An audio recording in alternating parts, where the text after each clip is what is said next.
We're joined now from Brisbane by aviation expert Keith Tonkin.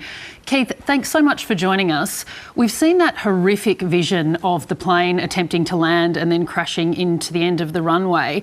As an aviation expert, what can you tell from that vision about what had happened leading up to that emergency landing? Good morning, Steph. It is very horrifying and distressing for people to see something like that, particularly for the family and friends of the loved ones on board. We don't really know, other than the aircraft is not configured to land. It doesn't have its landing gear down. It doesn't have its flaps extended, which would allow the aircraft to fly a little slower. And because of that, the crew haven't been able to control the aircraft directionally or to decelerate it once it hits the ground. And we don't know why they've been in the position where they are landing like that.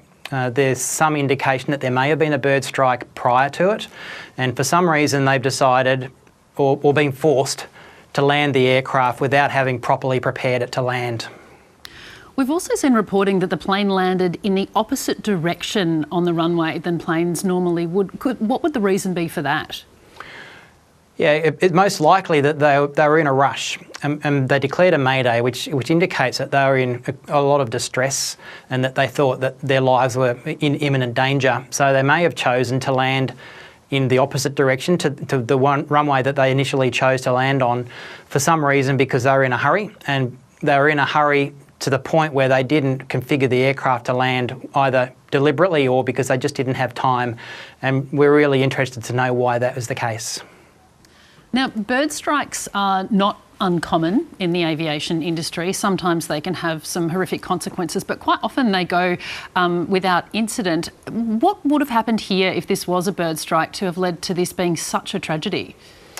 Well, that's a really good question, and we don't know. Generally, an aircraft would be able to sustain a bird strike of some description, whether it's on the fuselage or the nose of the aircraft or even in the engines, because the engines are designed to withstand bird strikes. That's part of their certification requirements.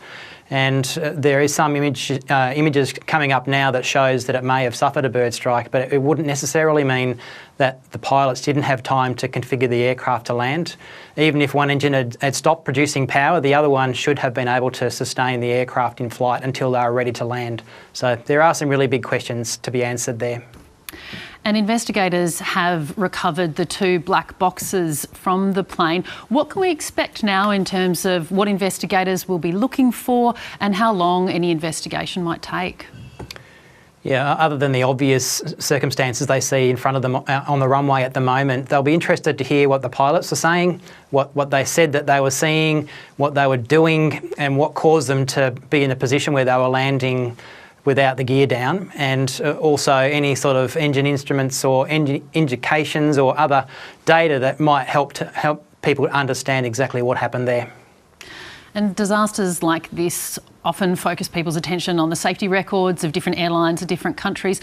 What was the safety record of Jeju Airlines and South Korean Airlines more broadly, and do you think this will have an impact on that? Yeah, Jeju Airlines was under the regulatory oversight of the South Korean Aviation Safety Regulator. They have a very robust and sound safety system. The International Civil Aviation Organisation records that as a fact. And what caused this in terms of the airline and its systems, we're not really sure whether it's a systemic issue or whether it was just individual circumstances on the day that led to this situation. Yeah, it's a horrific situation, and there were also two survivors from the plane crash, so it'll be fascinating to find out what they can tell investigators as well. Keith Tonkin, thank you so much for your time. You're very welcome.